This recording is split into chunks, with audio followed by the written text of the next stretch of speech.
नमस्कार। आज संपूर्ण भारत देश में कोरोना की संक्रमण की दूसरी लहर चल रही है। सभी राज्य इसके चपेट में आए हैं। विशेषतः महाराष्ट्र में ग्रामीण इलाका भी कोरोना के संक्रमण की दूसरी लहर में आया हुआ है और उसके कारण जो भय का वातावरण लोगों में निर्माण हुआ है वह दूर करने के लिए एक जनजागरण जरूरी है। वह जनजागरण करने के लिए भारतीय जनता पक्ष महाराष्ट्र की ओर से और राजकारणी मीडिया वेव इनके सहकार्य से आज हम नागपुर के प्रसिद्ध डॉक्टर राजन बारोकर इनका साक्षात्कार ले रहे हैं, मुलाकात ले रहे हैं, उनसे बातचीत कर रहे हैं। मैं डॉक्टर अनिल बोंडे, किसान मोर्चा का राष्ट्रीय महामंत्री राजन बारोकर का स्वागत करता हूं। डॉक्टर साहब, आपका स्वागत है। नमस्ते सर। राजन जी नागपुर के जाने माने फिजिशियन हैं, एमडी मेडिसिन है और European diploma in intensive care भी उन्होंने किया है। गत 25 साल से वो क्रिटिकल केयर की प्रैक्टिस कर रहे हैं। किंग्सवे हॉस्पिटल जो नागपुर का सबसे प्रसिद्ध हॉस्पिटल है, उसके क्रिटिकल मेडिसिन के वो इंचार्ज है। और डॉक्टर साहब ने कोरोना के संक्रमण काल में 8 से 10 हज़ार के ऊपर ज़्यादा रुग्णों के ऊपर उपचार किया है और इतना वास्ट एक्सपीरियंस उनका है, तो उनका मार्गदर्शन हम सभी लोगों को एक कोरोना के संक्रमण काल में उपयुक्त रहेगा। डॉक्टर साहब, कोरोना के बारे में लोगों में भय है, तो कोरोना के प्राथमिक लक्षण कैसे पहचाने जाए और यह प्राथमिक लक्षण आने के बाद में प्राथमिक उपचार के माध्यम से इन पेशेंट को अच्छा किया जा सकता है। 90% लोग कॉम्प्लिकेशन की तरफ जाते नहीं हैं। डॉक्टर राजन, कोरोना के जो प्राथमिक लक्षण है वह पेशेंट को मालूम होना चाहिए और उसका उपचार प्राथमिक स्तर पे अच्छे से किया गया, योग्य तरीके से किया गया, तो उसके कॉम्प्लिकेशन कम हो सकते हैं। तो आप इसके बारे में, प्राथमिक लक्षण के बारे में विस्तृत जानकारी दीजिए और प्राथमिकरीत्या उनके ऊपर उनके घर में ही कैसा उपचार किया जाना चाहिए उसके बारे में जानकारी दीजिए। जी नमस्ते सर। ये कोविड-19 जो वायरस है ये बेसिकली रेस्पिरेटरी सिस्टम को इन्वॉल्व करता है। तो जो भी प्राथमिक लक्षण है ये बीमारी के, तो ये प्राथमिक लक्षण यानी खांसी रहती है, सूखी खांसी, सर्दी भी होना और सांस लेने में तकलीफ होना, ये 3 बेसिक लक्षण उनके रहते हैं। इसके अलावा अगर खांसी के साथ साथ कभी कभी शरीर में दर्द होना, थकावट महसूस होना, काम करने की इच्छा न होना, कभी कभी कुछ पेशेंट्स में डायरिया दिखता है, पतली संडास होना, फिर उसके बाद किसी वजह से किसी चीज़ का स्मेल ना आना और टेस्ट चले जाना और स्वाद निकल जाना, तो ये भी कोई सिम्टम्स है।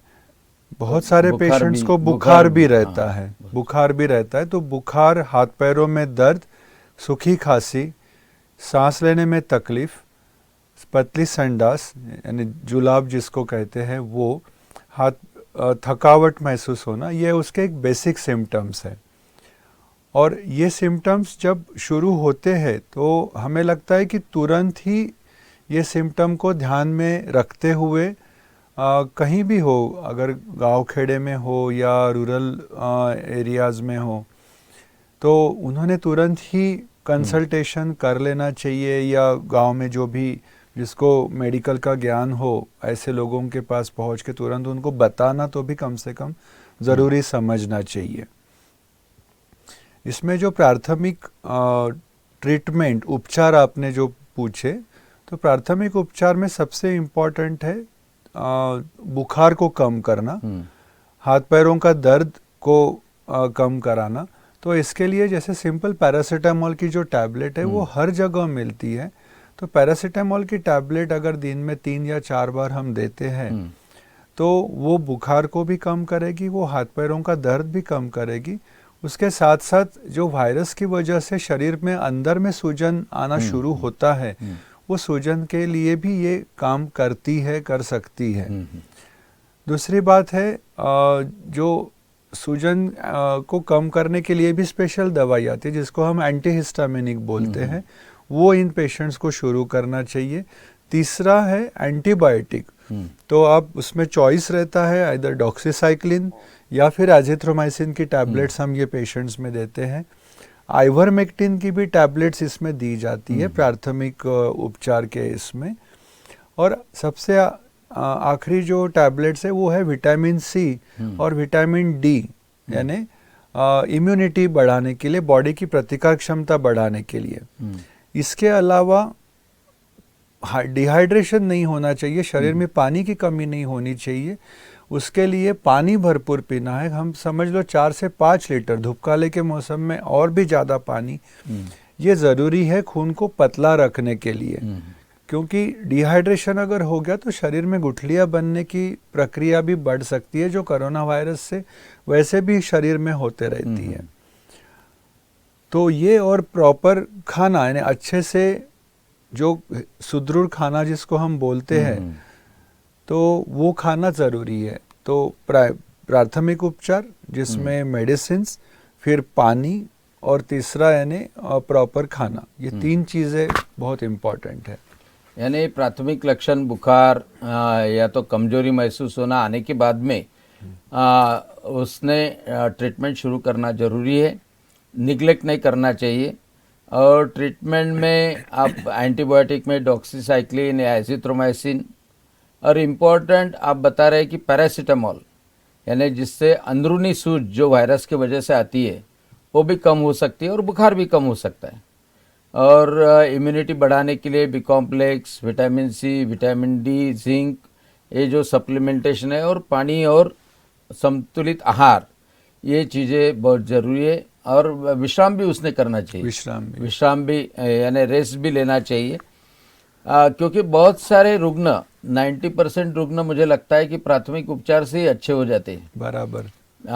लेकिन कुछ रुग्ण ऐसे कौन से रुग्ण रहते हैं कि जिनमें कॉम्प्लिकेशन हो सकते हैं, यानी कोई बीमारी रही तो कॉम्प्लिकेशन हो सकते हैं, ऐसे कौन से रुग्ण रह सकते हैं?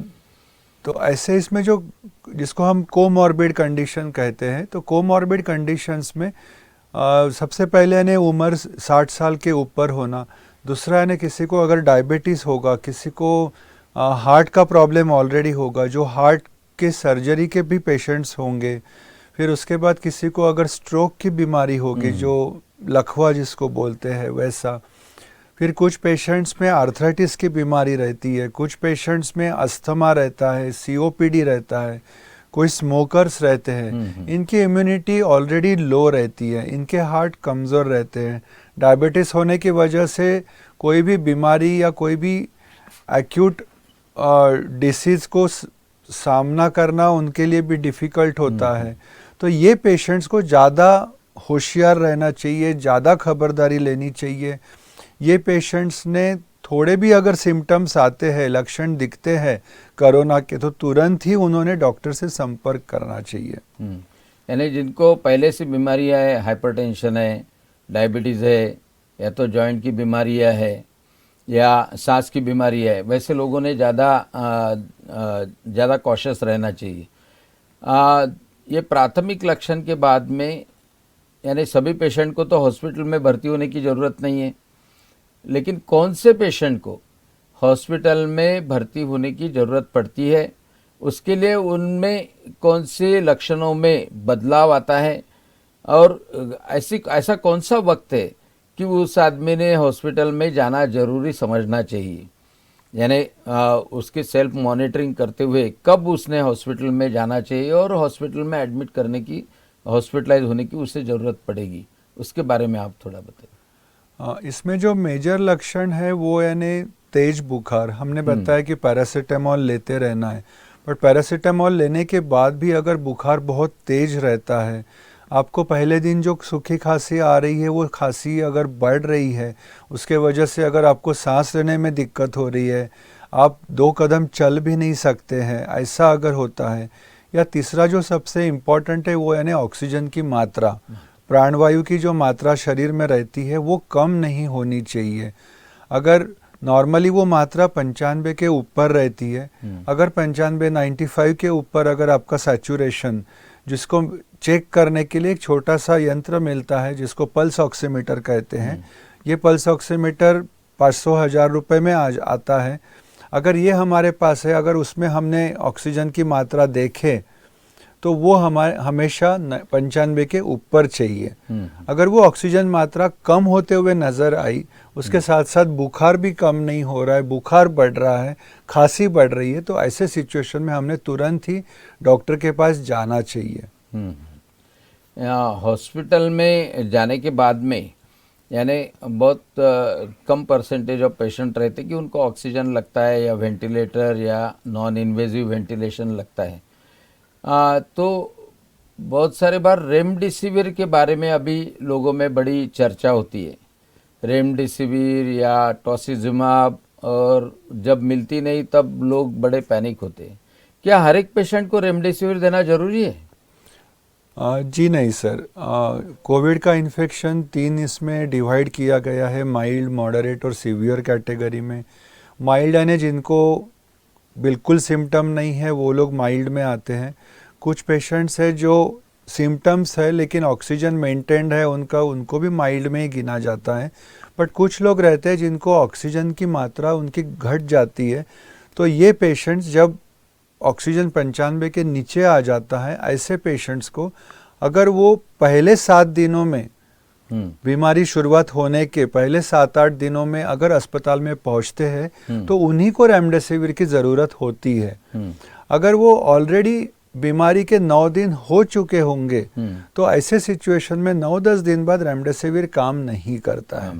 तो वो सिचुएशन में रेमडेसिविर दे के हमने वो दवा वेस्ट नहीं करनी चाहिए। पहले ही शॉर्टेज है, आपने एकदम सही कहा कि ये इंजेक्शन का शॉर्टेज है, तो उन्हीं में उसको यूज़ करना चाहिए जिसमें उसकी इंडिकेशन हो। इंडिकेशन यानी जिसमें ऑक्सीजन की कमी हो, जिसमें फेफड़े में न्यूमोनिया के साइंस ऑलरेडी दिखना शुरू हो गए हो, पेशेंट हाँप रहा है, उसको सांस लेना नहीं हो रहा है, प्लस साथ में उसको डायबिटीज़, ब्लड प्रेशर, ये प्रॉब्लम्स अगर ऑलरेडी है, तो पहले 8 दिन के अंदर अगर वो अस्पताल में पहुंचता है तो वो पेशेंट को रेमडेसिविर देना चाहिए, दिया जाता है।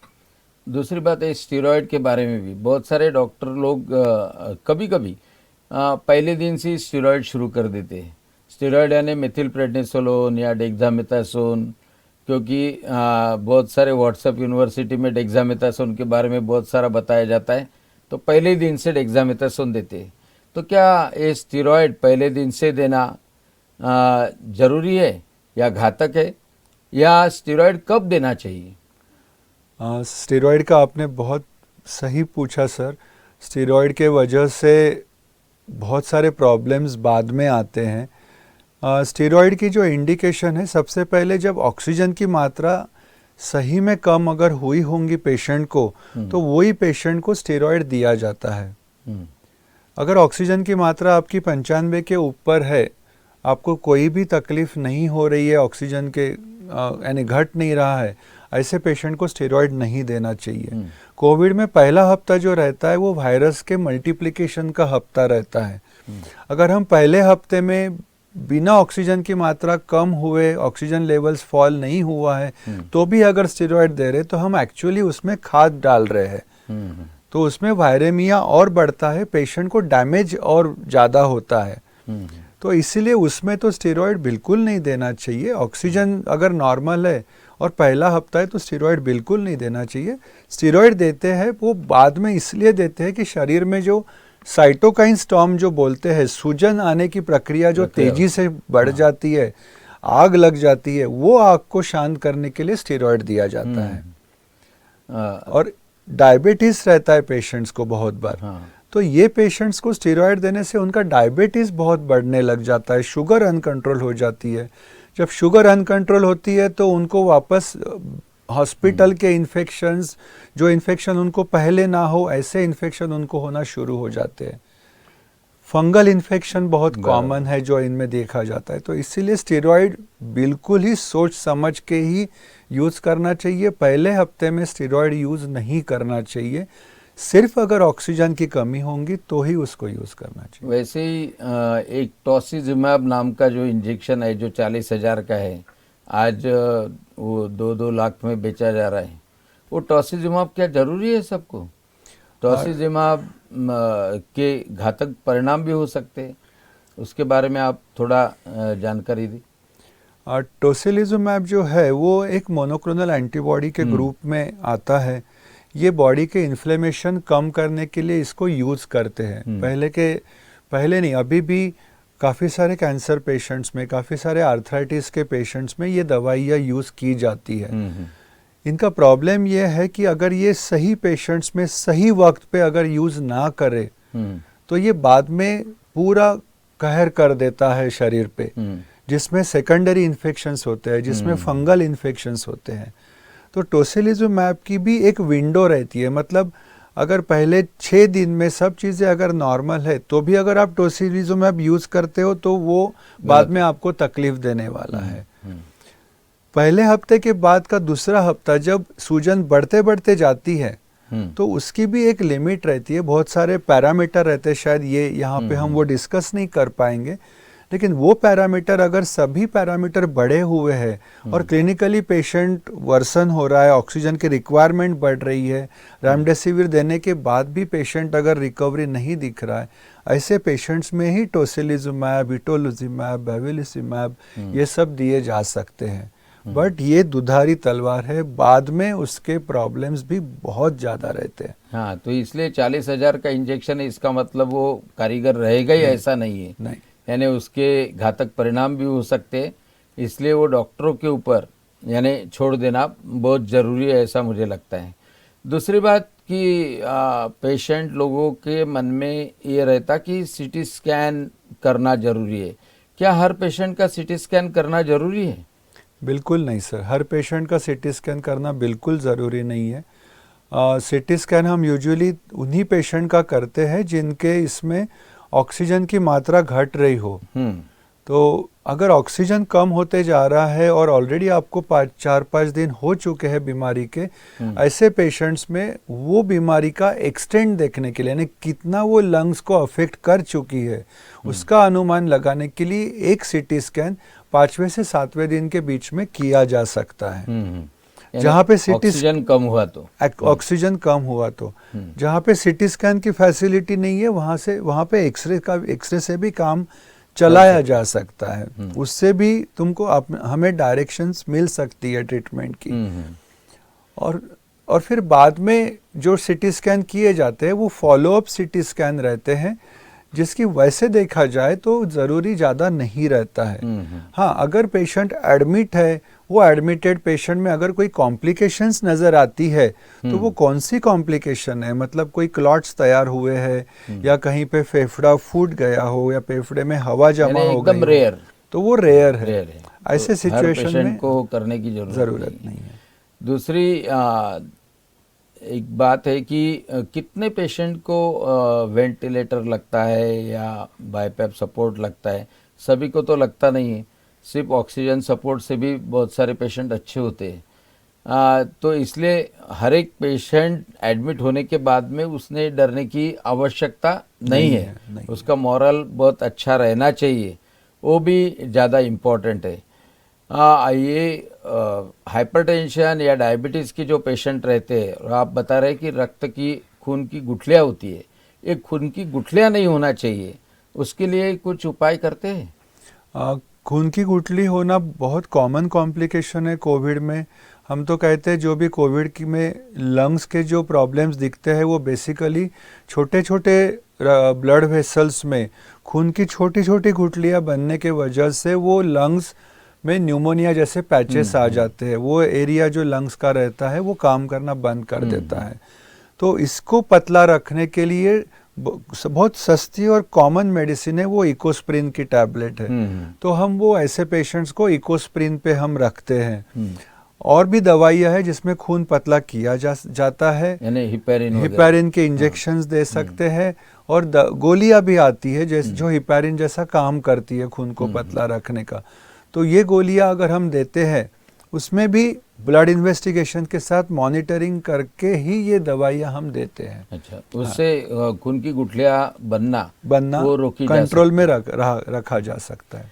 है। कोरोना के प्राथमिक लक्षण होने के बाद में, प्राथमिक उपचार के बाद में 90% पेशेंट तो अच्छे होते ही, लेकिन एक कोरोना ही नहीं होने को ना, इसके लिए वैक्सीन भी बहुत ज़रूरी है। बराबर। और ये वैक्सीनेशन में बहुत सारे बार, अभी 45 साल के बाद में एक वैक्सीन लिया है तो दूसरा वैक्सीन यानी कितने दिनों के बाद में लेना चाहिए, और मैक्सिमम कितने दिनों तक लिया तो चलता है, उसके बारे में आप बताएंगे? ज़रूर। कोरोना का वैक्सीन, जैसे आपने बहुत सही कहा कि कोरोना का वैक्सीन ये सब ने लेना चाहिए, छोटे बड़े बूढ़े मेल फीमेल सब ने ये वैक्सीन लेना बहुत ज़रूरी है। 2 टाइप के वैक्सीन हैं जो गवर्नमेंट के सप्लाई में है, वो कोवैक्सीन वैक्सीन है। दूसरा जो है वो कोविशील्ड नाम से इंडिया में है, और भी शायद 3-4 प्रकार के वैक्सीन्स आएंगे मार्केट में आने वाले 10-15 दिन में। तो ये वैक्सीन लेना ज़रूरी है। फिलहाल कोवैक्सीन में 2 वैक्सीन के बीच में 28 दिन का अंतर चाहिए, और दूसरा जो कोविशील्ड वैक्सीन है उसमें 6 हफ्ते से लेके 12 हफ्ते के बीच में वो दूसरा वैक्सीन लिया जा सकता है, दूसरा डोज लिया जा सकता है। काफ़ी सारे पेशेंट्स को वैक्सीन के बाद भी कोविड के इन्फेक्शन हुए हैं, बट ऐसा नहीं कि कोविड की वजह, वैक्सीन की वजह से उनको इन्फेक्शन हुआ है। वैक्सीन की वजह से कोरोना के इन्फेक्शन नहीं होते। इनफैक्ट वैक्सीन देने की वजह से कोरोना का इन्फेक्शन अगर सीवियर कैटेगरी का होना होगा तो वो माइल्ड या मॉडरेट कैटेगरी का होगा, तो आपके जो सिम्टम्स रहेंगे वो सीवियर ना रहते हुए सौम्य स्वरूप के रहेंगे, कम सीवियरिटी के रहेंगे। तो वो फ़ायदा वैक्सीन का डेफिनेट है। यानी वैक्सीन से बचा जा सकता है, सीवियर होने से तो डेफिनेटली बचा जा सकता है। यानी जान तो डेफिनेटली वैक्सीन से बचती है। एक आध बार कोरोना भी हुआ तो थोड़ी तकलीफ होगी, लेकिन जान पे खतरा नहीं रहेगा। हाँ। दूसरी बात, कोरोना नहीं होना चाहिए क्योंकि prevention is better than cure, तो कोरोना नहीं होना चाहिए। उसके लिए कौन सी प्रिकॉशन लेनी चाहिए? वैसे तो पहले से ही कोरोना के प्रिवेंशन के लिए सभी लोग मास्क, सैनिटाइजेशन और सोशल डिस्टेंसिंग, उसका प्रचार कर रहे हैं, लेकिन उसका कितना इम्पोर्टेंस है एक कोरोना प्रिवेंशन के लिए, आपके अनुभव में क्या है? मेरा अनुभव, पिछले 10 महीने से हम कोविड में काम कर रहे हैं। कोविड में जाते हैं तो पूरा मास्क पहन के जाते हैं, पीपीई किट पहन के जाते हैं, लेकिन बाहर भी निकलते हैं अस्पताल के तो हम मास्क हमेशा लगाए रहते हैं। हाँ, सिर्फ अगर वैक्सीन अगर आपने लिया हो, आपके दोनों डोजेस होने के बाद 15 दिन या 1 महीना हो गया होगा, तो जो लोग वैक्सीन जिन्होंने लिया हो, जैसे डॉक्टर साहब है और हमने दोनों ने, हमारा वैक्सीन हो चुका है, तो हम ही लोग हैं जो बिना मास्क के आपस में एक दूसरे से बात कर सकते हैं। अदरवाइज जिनका वैक्सीन नहीं हुआ है या एक का हुआ है दूसरे का नहीं हुआ है, ऐसे लोगों ने मास्क पहनना बहुत ज़रूरी है। हमने आमतौर पे देखा है, बात करते वक्त मास्क को नीचे करते हैं, मोबाइल पे बात करते वक्त मास्क को नीचे करते हैं, फ़ोटो के वक्त मास्क को नीचे खींचते हैं। ये चीज़ें कृपया मत कीजिए। मास्क ही एक चीज़ ऐसी है जो आपको कोविड से बचाएगी, और जैसा डॉक्टर साहब ने सही कहा कि mask prevention which is better than cure, क्योंकि एक बार अगर हो जाता है और उसमें अगर कम ज़्यादा कुछ होता है तो ना तो हम हमारे परिवारजन को देख सकते हैं, ना हम हमारे रिश्तेदार को उसमें देख सकते हैं। हमें सबसे अलग किया जाता है क्योंकि हमारे वजह से इन्फेक्शन बहुत ज़्यादा होने रहता है। ये चीज़ सबने ध्यान में रखना चाहिए, क्योंकि वो पेशेंट का दर्द, वो रिश्तेदारों का दर्द हम पिछले 9-10 महीने से देख रहे हैं। मास्क है, हाथ धोना तो वगैरह भी, मास्क पहनना बहुत ज़रूरी है। हैंड हाइजीन मेंटेन रखना, सैनिटाइज़र आए हैं, अल्कोहल बेस्ड रहते हैं, उनसे बार बार हाथ धोना। अगर वो अवेलेबल नहीं है तो सिंपल सोप एंड वाटर से, साबुन से हाथ धोना, वो आप करिए। किसी से हाथ मत मिलाइए। कहीं भी कॉमन प्लेस में या पान ठेले पे या चाय टपरी पे या होटल में जाना अवॉइड करिए। अगर जा ही रहे हैं तो मास्क मत निकालिए, सुरक्षित अंतर रखिए। बैठते भी है टेबल पे तो 1-1, 1.5 मीटर का अंतर रख के बैठिए। जहाँ तक हो सके ये सब टालिए, मास्क पहनिए, हैंड हाइजीन मेंटेन रखिए। हाँ, अगर आपको कोरोना होता है, कोविड का इन्फेक्शन होता है, तो खुद को आइसोलेट ज़रूर करिए, क्योंकि आपके वजह से आपके परिवारजनों में कोविड नहीं फैलना चाहिए। यह हमारी सोशल रिस्पॉन्सिबिलिटी है, हमने उसको छुपाना नहीं चाहिए, क्योंकि हमने अगर बताया तो हमें कल सरकार गवर्नमेंट हॉस्पिटल में ले जाएगी और वहाँ डाल देगी। प्लीज़ ये डर में मत रहिए। हमें शंका आती है तो हम खुद को जाके बता देना चाहिए कि मुझे लग रहा है कि मुझे इन्फेक्शन है, और खुद का इलाज तुरंत करवाइए। नहीं, यह बात बहुत ज़रूरी है, क्योंकि शादियों में भी बहुत ज़्यादा लोग इकट्ठा होते हैं और शादियों में से कोरोना ज़्यादा फैल जाता है। ऐसा ग्रामीण इलाकों में भी देखा गया है। कोरोना की ये दूसरी लहर है। अभी लोग बोलते हैं कि तीसरी लहर भी आएगी। WHO, ICMR इनकी रिपोर्ट से ये लहरों से बचने के लिए वैक्सीनेशन तो बहुत अच्छी तरह से है। और क्या प्रिकॉशन हम ले सकते हैं कि ये लहरों से हम बचें? सबसे पहले अभी दूसरे लहर में ये होगा कि धीरे धीरे 15 दिन बोलो या 1 महीने में पेशेंट्स कम कम होते जाएंगे। पेशेंट्स जब कम हो जाते हैं और हमें जब वैक्सीन मिल जाता है तो हमें लगता है कि अभी हम ठीक हो गए, अभी हम सुरक्षित हो गए, अभी हमें कोरोना नहीं होगा। प्लीज़ ये गलतफहमी में मत रहिए। एक बार कोरोना हुआ है इसका मतलब दोबारा नहीं होगा, ऐसा नहीं है। आपको भी कोरोना हो सकता है। तो फिर से वापस वही चीज़ हम दोहराने की कोशिश कर रहे हैं कि मास्क पहनना ज़रूरी है। सोशल फंक्शंस कम से कम ये साल भी टालिए।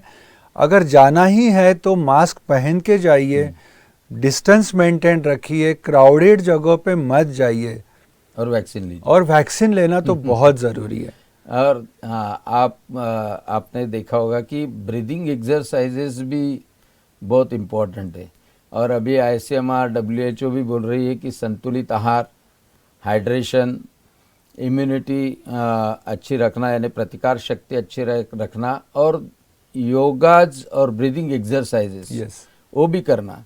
तो उसका भी क्या इम्पोर्टेंस है कोरोना प्रिवेंट करने के लिए? डेफिनेटली हेल्दी लाइफस्टाइल जिसे हम बोलते हैं और जिसका अवलंबन भी हम करते हैं, तो साफ सुथरा खाना, बैलेंस्ड खाना जिसमें खाने में सब चीज़ें रहे, प्रोटीन भी रहे, सब्जियां रहे, प्रोटीन्स रहे, बाकी जो अगर हम रूरल एरिया की भी बात करते तो वहाँ काकड़ी, गाजर, बाकी सब्जियां, हमारा संतरा भी बहुत इम्पोर्टेंट, संतरा बहुत इम्पोर्टेंट है, मौसम भी बहुत इम्पोर्टेंट है, पपई इम्पोर्टेंट है।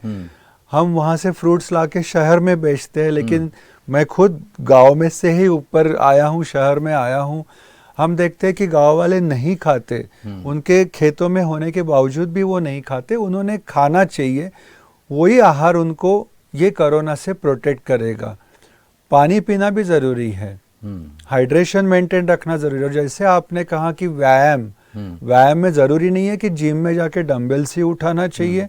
अगर आप मॉर्निंग वॉक करते हैं, रनिंग करते हैं, योगा करते हैं, और ब्रीदिंग एक्सरसाइज में जिसमें आपने कहा कि प्राणायाम का बहुत बड़ा रोल है, तो ये अगर चीज़ हम रोज विदाउट फेल अगर करते हैं तो मुझे लगता है ये इससे हमारी बॉडी की प्रतिकार क्षमता काफ़ी बढ़ेगी।